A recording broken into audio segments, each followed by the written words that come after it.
Mr. Impossible by Roger Hargreaves. Mr. Impossible could do the most amazing things. For instance, Mr. Impossible could jump over a house. You try it. It's impossible. And Mr. Impossible could make himself invisible. All he had to do was stand there and think about becoming invisible, and he became invisible. You try it. It's impossible. And Mr. Impossible could fly. All he had to do was stand there and flap his arms about, and off he flew. You try it. It's impossible. And Mr. Impossible lived in an impossible-looking house. Have you ever seen a house in such an impossible place? Of course not. One day, Mr. Impossible was out walking in the woods when he met a boy called William. William was on his way to school. "Hello," said Mr. Impossible. "Hello," replied William. "I'm William."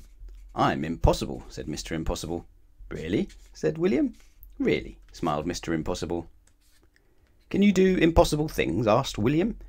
"Haven't come across anything I couldn't do," replied Mr. Impossible modestly. William thought. "Can you climb up that tree?" he asked, pointing to the biggest tree in the wood. "I can do better than that," replied Mr. Impossible. "I can walk up that tree." And he did. William thought again. "Can you stand on one hand?" he asked. "I can do better than that," replied Mr. Impossible. "I can stand on no hands." And he did. "That's impossible," cried William.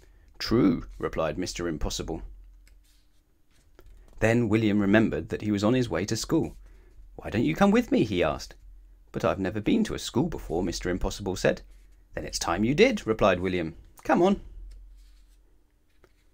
William and Mr. Impossible sat at the back of William's classroom with all the other children. The teacher came in, but didn't notice there was somebody extra in his class that morning. "Good morning, children," said the teacher. "I have a very difficult sum for you to do today. It will take you most of the morning to work out the answer." And he wrote the sum on the blackboard. It really was the most difficult sum William had ever seen in his whole life, full of multiplications and divisions and additions and other things William didn't enjoy. The teacher was right. It would indeed take most of the morning to work out the answer, if not most of the afternoon as well. Mr. Impossible whispered in William's ear. William put up his hand.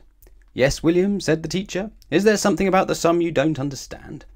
"Please, sir," said William. "Is the answer 23? The teacher was very, absolutely, totally, completely amazed. "How did you work out the sum so quickly?" he gasped. "It's impossible." "Nothing is impossible," said Mr. Impossible from the back of the class, and stood up. "Well, I never did," exclaimed the teacher. After that, Mr. Impossible spent all day at the school. He showed the teacher how he could read a book upside down. "That's impossible," said the children who were watching. "Absolutely," replied Mr. Impossible. Then William asked Mr. Impossible if he would like to play in the school football match. "Oh, yes, please," replied Mr. Impossible. "I've never played football before." And do you know what he did? He kicked the football so high into the air that when it came down again, it had snow on it. What an impossible thing to do! Then it was time to go home. Mr. Impossible said goodbye to all the children at the school, and then said goodbye to William. "Goodbye, Mr. Impossible," said William. "Goodbye, William," said Mr. Impossible, and just disappeared.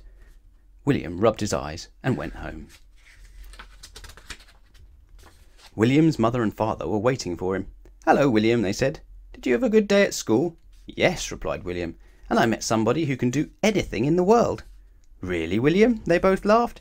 "You're impossible." William smiled and went inside. And 100 miles away, a small figure was listening to what William's mother and father were saying, and he grinned an impossible grin, and then he went to sleep, standing on his head. And we all know that's impossible.